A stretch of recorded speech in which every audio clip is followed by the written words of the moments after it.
அஸ்ஸலாமு அலைக்கும். எல்லாம் எப்படி இருக்கீங்க? வெயில் நாளாக இருக்குது, மாம்பழம் சீசன் இப்போ, அதனால ஆம்ரஸ் பூரி இன்றைக்கி நம்ம செய்ய போகிறோம். ஆம்ரஸ் பூரின்னா என்ன அப்படின்னா, மகாராஷ்டிரனும் குஜராத்திங்களும் இந்த மாம்பழம் டயத்தில் ரொம்ப அதிகமாக சாப்பிட்ற ஒரு பொருள். இதை தோல் எடுத்துட்டு கொஞ்சம் சக்கரை போட்டு அரைச்சி வச்சுக்கணும். அதுதான் ஆம்ரஸ் பூரி. பூரிக்கு நான் இதால் 2.5 கப் கோதுமை மாவு போட்டிருக்கேன், 1 கப் மைதா மாவு போட்டிருக்கேன், 1/2 கப் ரவா, அதுக்கு தேவையான அளவு சால்ட்டு. இதில் நம்ம மெயின் என்னன்னாக்கா கொஞ்சம் எண்ணெய் சூடு பண்ணி இதில் ஊற்றணும். அப்போ தான் பூரி இந்த ரவைக்கும் இந்த எண்ணெய் சூடாக இருக்கிறதுக்கும் நல்லா உப்பி வரும் பூரி. அதுக்காண்டி எண்ணெய் கொஞ்சம் சூடு பண்ணி ஊற்றிருக்கேன். இதை நம்ம அரைச்சிட்டு வந்துடலாம். அரைச்சி எடுத்துட்டு வந்துட்டேன். இதுக்கு சும்மா ஒரு 5-10 நிமிஷம் இதை அப்படியே மூடி வைப்போம். என்ன, நீங்கள் உங்கள் ஃபேமிலியில் எவ்வளோ பேர் இருக்காங்களோ அதுக்கு தகுந்த மாரி நீங்கள் மாவு போட்டுக்கலாம். எவ்வளோ சாஃப்டாக இருக்கு பாருங்க, எவ்வளோ சாஃப்டாக இருக்குது. அந்த மாதிரி கோதுமை நிறையாவும் மைதா கொஞ்சம் கம்மியாகவும். இப்போ 2 கப்பு கோதுமை மாவுன்னா 1 கப்பு மைதா, 1/2 கப்பு ரவை, ஒரு 3 ஸ்பூன் கிட்ட நம்ம குக்கிங் ஆயில் சூடு பண்ணி ஊற்றிருங்க. அவ்வளோதான் இதுக்கு. இதை நான் இப்படியே கொஞ்சம் மூடி வச்சுட்டு, ஆம்ரஸ் பூரி செய்கிறதெல்லாம் ஓகே தான். பூரி உருளைக்கிழங்குக்கு தேவை ஈடுவி எதுவுமே கிடையாது. இப்போ நம்ம சோலை செய்கிறோம், சன்னா சோலை செய்கிறோம். ஆனால் இந்த உருளைக்கிழங்குக்கு ஈடு எதுவுமே இல்லை. நான் எப்பயுமே உருளைக்கிழங்கு வேக வச்சேன் அப்படின்னா தோல் எடுத்துட்டு தான் நான் வேக வைப்பேன். இதை இந்த மாதிரி நம்ம லைட்டாக மசிச்சு வச்சிடலாம். இதுக்கு வெங்காயம், பச்சை மிளகாய், கருவேப்பிலை அதை நான் ரெடி பண்ணிட்டு வந்துடுறேன். இப்போ ஃபஸ்ட்டு நம்ம உருளைக்கிழங்க செஞ்சு எடுத்துக்கலாம். அதுக்கு சும்மா ஒரு 1.5 ஸ்பூன் எண்ணெய், கேஸ் பற்ற வச்சுட்டேன். கடுகு, உளுந்து, ஜீரகம் இது 3 இருக்குது. அது ஒரு 1/2 ஸ்பூன் போட்டுக்கலாம்.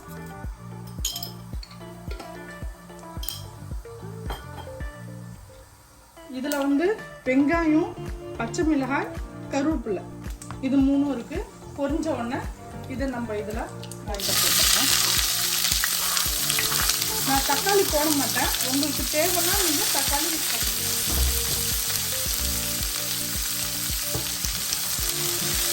போட்டுக்கிறேன். இதுக்கு தேவையான அளவு சால்ட்.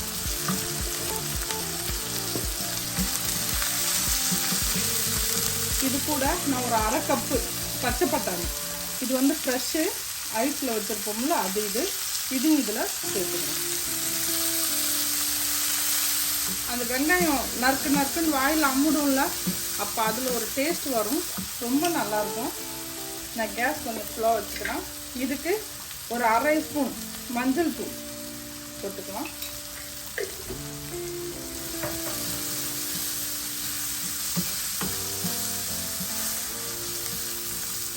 நம்ம உருளைக்கிழங்கு வச்சிருந்ததை போட்டுக்கலாம். ஆனால் இதுக்கு கொஞ்சம் நம்ம தண்ணி கொஞ்சம் ஊற்றிக்கலாம். ஏன்னா கொஞ்சம் அது தடன்னு இருந்தால் தான் நல்லாயிருக்கும் பூரிக்கு சாப்பிட. அதனால் நம்ம தண்ணி கொஞ்சம் போட்டுக்கலாம். கொஞ்சம் ஆறுச்சுன்னா கெட்டியாகவும் போயிடும். அதனால் நம்ம கொஞ்சம் தடன்னு வைக்கலாம். அப்புறம் பூரிக்கு சாப்பிடும் போது கரெக்டாக ஆகிடும்.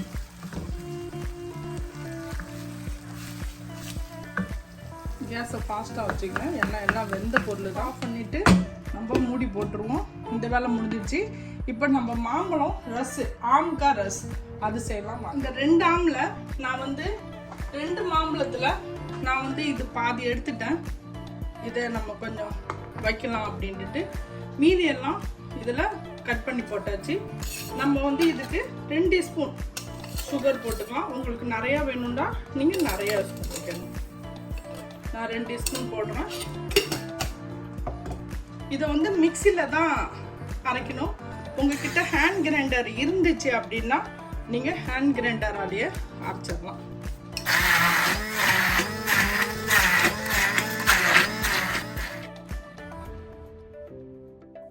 முடிஞ்சிடுச்சு.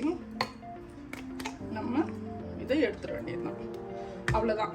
உருளைக்கிழங்கு ஆயிடுச்சு, மாம்பழம் ரசம் ஆயிடுச்சு. நம்ம இப்போ பூரி செய்ய ஆரம்பிக்கலாம். இல்லைண்டு வேணும் அப்படின்ட்டாக்கா நீங்கள் ஒரு மூடியை போட்டு ஃப்ரிட்ஜில் வச்சிருங்க. நான் இப்போ அதான வெளியே தான் வைக்க போகிறேன். ஏன்னா மாம்பழம் ஃப்ரிட்ஜ்லேருந்து எடுத்தேன். அதனால இதை நான் இப்படியே தான் வைக்க போகிறேன். மாவு வந்து நம்ம ஒரு 10 நிமிஷம் வச்சுட்டோம். இதை வந்து நமக்கு பூரி எவ்வளோ பெருசு வேணும் அப்படின்னு நம்ம இந்த மாதிரி எவ்வளோ பெருசில் நமக்கு பூரி வேணுமோ அவ்வளோ பெருசில் நம்ம இந்த மாதிரி பேடா இது மாதிரி உருண்டை ஊட்டி நம்ம வச்சுக்கணும். அப்போ தான் அது வந்து எங்கேயும் போகாமல் அப்படியே கொஞ்சம் இதாக இருக்கும். எனக்கு இந்த மாதிரி கீழே செஞ்சாக்கா எனக்கு ரொம்ப பிடிக்கும். இந்த மாதிரி செஞ்சுட்டு நான் எண்ணெய் வந்து சூடாக்க வச்சுட்டேன். அது சூடாகிட்டு இருக்குது. நம்ம அதுக்குள்ளே பூரி போட்டு நம்ம பூரியை செஞ்சு வச்சுக்கலாம்.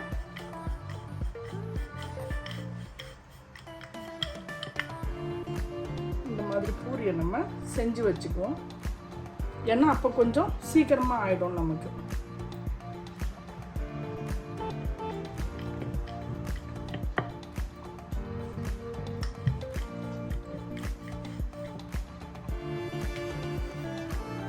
அப்படின்ட்டு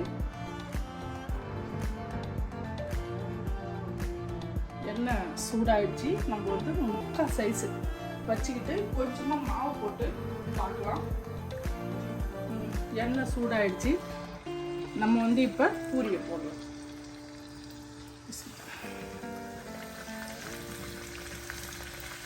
எண்ணெய் பொருள் போடும்போது ஒரு பேப்பர் பிளேட்டில் ஒரு டிஷ்யூ வச்சுக்கோங்க. டிஷ்யூ வச்சுட்டு போடுங்க. இது இங்கே ஹோல் ஆயிடுச்சு. அதனால அது உப்புல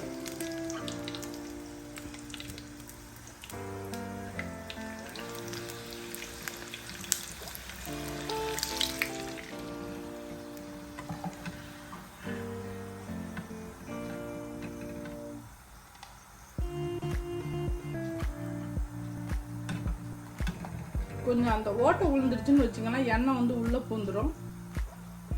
அதனால ஓட்டை இல்லாமல் நம்ம பார்த்து செய்யணும்.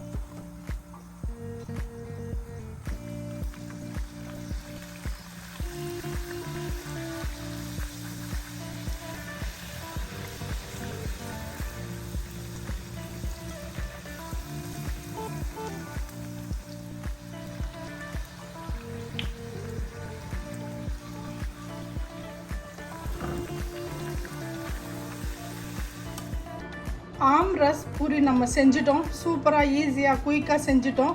இதே மாதிரி உங்கள் குட்டீஸுங்களுக்கும் நீங்கள் செஞ்சு சாப்பாடு கொடுங்க. அவங்களுக்கு இது பிடிச்சிருந்துச்சு அப்படின்னா நம்ம குயிக் குக்கிங் சேனலை லைக் பண்ணுங்கள், ஷேர் பண்ணுங்கள், கமெண்ட் பண்ணுங்கள், மறக்காமல் பெல் பட்டன் கிளிக் பண்ணுங்கள். இன்ஷா அல்லாஹ் இன்னொரு வீடியோட வந்து சந்திக்கிறேன். பாய்.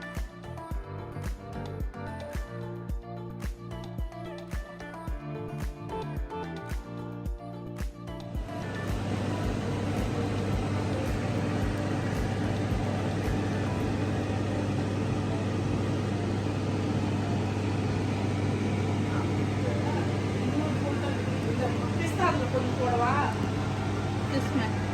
ஆம்லெட்